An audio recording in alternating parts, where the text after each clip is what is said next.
Good afternoon, July the 29th. Can you believe a month is almost gone once again? Um, Einstein was right. Time is relative, and time gets faster as you grow older. We came in today we saw a trading range market in the E-mini. We liked it from the long side. Our bias was to be a buyer. Our buy was 85 to 87. We thought we would chop into the FOMC meeting. So our first sell was in this 94, 96 area. I mean, the sell really didn't like that. On our last update after the FOMC, thought we would trade higher, we would get a strong close. Why? Because the market tends to rally into the FOMC announcement and after the announcement.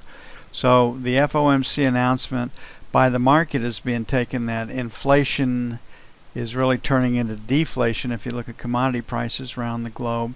Although the Fed said the job market is strong and looks to be getting stronger, solid job growth. You know, you sit back and you look at it. The reason the job market is strong is because people are falling out of the labor force. So the market said the Fed's going to raise interest rates later rather than sooner in a rally. But this is where the report hit. So very, very quiet trading. We took a trade live in the room right here. Turned out to be a winner. This was our buy zone. Retest failure. Buys, we like the side. Get up into our sell zone right here. Here's a V top. Then we make another new high. So right here, this head and shoulders pattern is the first opportunity you really have to get short. And then the market falls. We said we get a little profit taking before the actual announcement. And so there's the profit taking. Then we motor sideways, and here's the announcement. So we traded from 91 to I think 2102 off the announcement. Then the market starts to move higher, and we said after the news hit that we still like the long side of the market, and that we had a pretty good chance of closing over 2100. And that's what happened. So where did that call come from? A little bit of it was contextual. Our calls this morning on which side to trade from were tendencies into the FOMC meeting.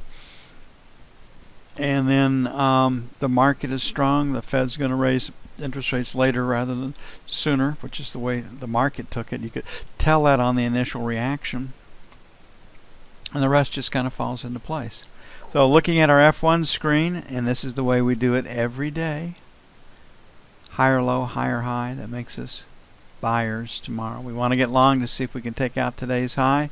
If we can't, we can trade from the short side. Looking at the F2 screen, definitely a P. Definitely. We got volume now back up here in this 2105 area. We said 2104, 2107 was the next resistance level, and you can see that we did trade to 2104.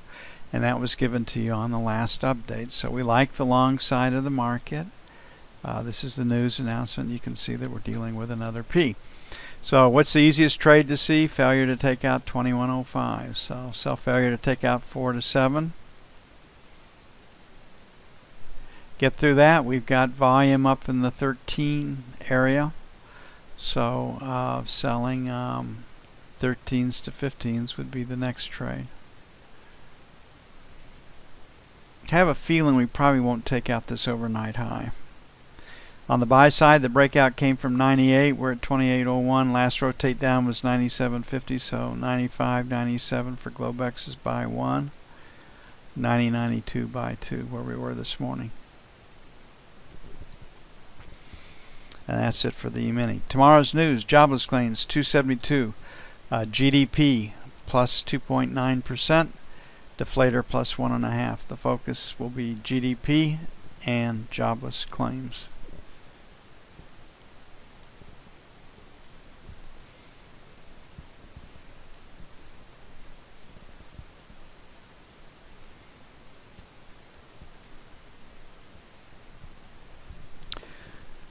Okay, looking at today's market, we came in on the note liking the buy side. Why? Because of the 5-year auction. We wanted to buy it on the cheap. Its reaction was the same as the E-minis was, but we did not close on new highs. We had a sell 27 to 31. We had a buy 17 to 21. The low was 20. So we've got a lower high, lower low. This market favors the short side of the market.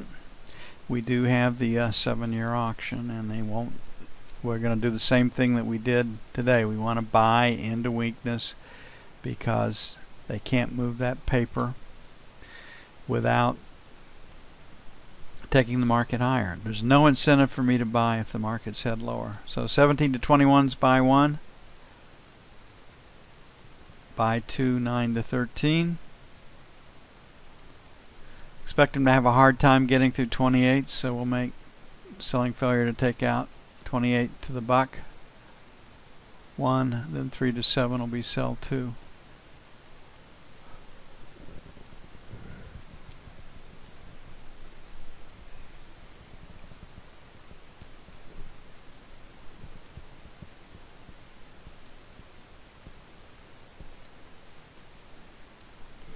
Remember, if your idea is right, the rest of it falls into place, and that's what we really spend a lot of time trying to get the direction right. We spend time with the fundamentals supportive or not, so we really work this side of it, because if you can get the direction right, the market, the trade kind of takes care of itself. Okay, the knob spread came in a little bit today, didn't break. We're right here. We have this support area in this band right there. So want to buy 25s to 29s,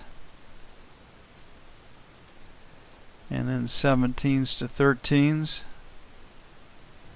On the sell side, we're at 4. Let's make it 11 to 15. A little bit inside the value area high. So selling failure to take out 12 to 16. And then 19s to 23s in case we can make it up that high.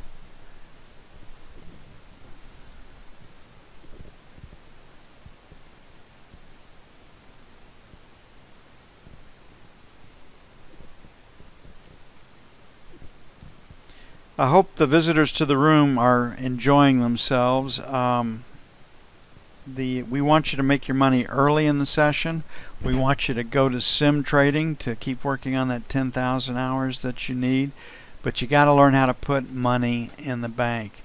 The progression for a trader is lose money, break even, start to make a little bit of money, but can't keep it. And then finally you learn how to make money. And the way you learn how to make money is the same way that you do in Vegas. You shut the account down when you've met your business plan. Okay, gold's in a pretty tight trading range. The FOCM announcement didn't really change a hell of a lot.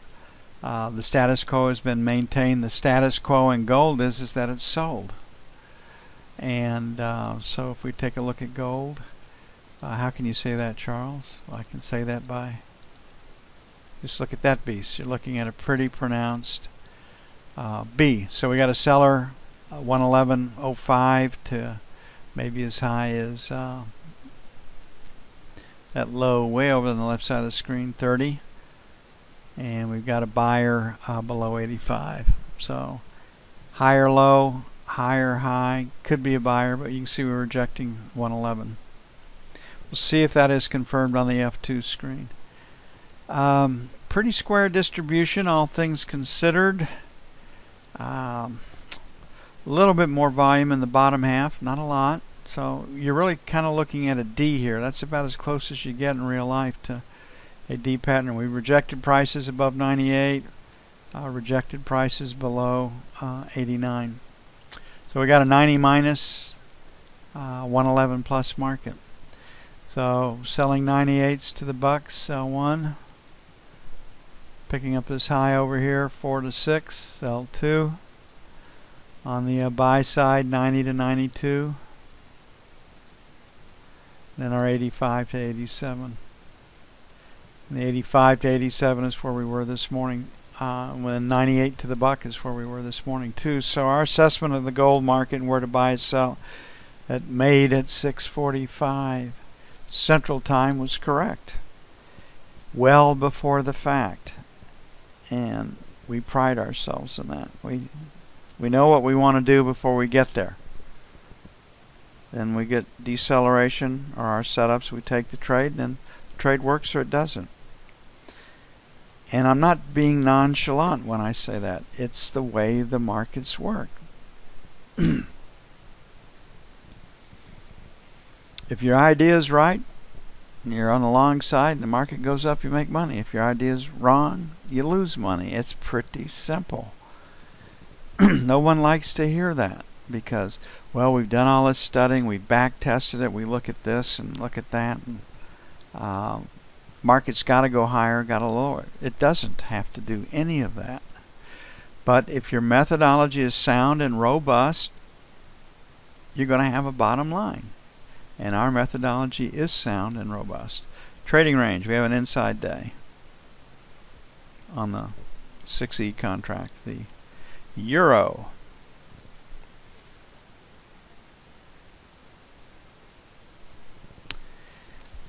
Definitely looking at a B. So our buy today was 25.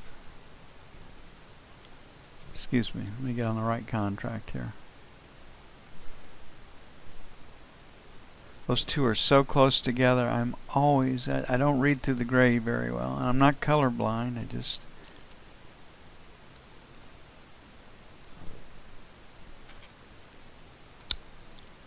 If it's a B, it's put in backwards. Okay, this is pretty interesting. This contract was leaning higher in the congestion area. The Fed makes their announcement. It does rally higher than it sells. So right now we got pretty stout resistance in this 15 to 25 area. So we'll make 15 to 25, sell 1. And then 50 to 60, sell 2. We're going to pick up this top of value right there before we did the K split, and that high right there. We've got volume down here at 109.50. So support is 975. That's buy 1. But the trade that I think really sets up nicely for us is the 109.50. So actually, let's make that buy 1. We'll forget the 75 area. And then 924 for buy 2.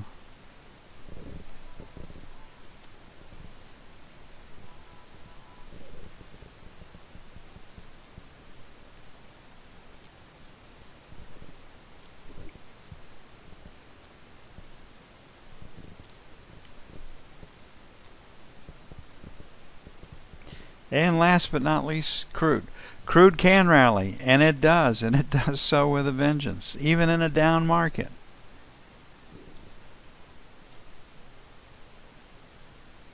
So right here we've got a higher low and a higher high. The short covering began yesterday, continued in the overnight market. So we got a pretty good seller in this 49.50 area. Pretty clean break right up there. Then the next place would be at 49. So 49, 49.50 is resistance. And support below 47.50. But this screen says we can find a place to buy it. I wish I believed the fundamentals enough to do that. So I'm not too keen, too big a hurry to get long this market. I think the easier trade is to find a place to get short. So we got volume at 49.15. So 49, 49 and a quarter, sell 1. Then 50 to 75, sell 2.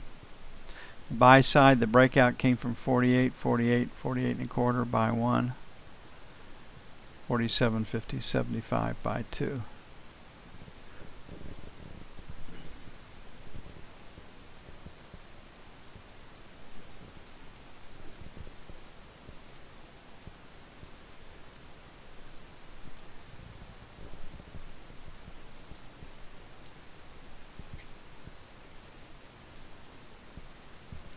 That's it for July the 29th, 2015. I will see you bright and early in the morning.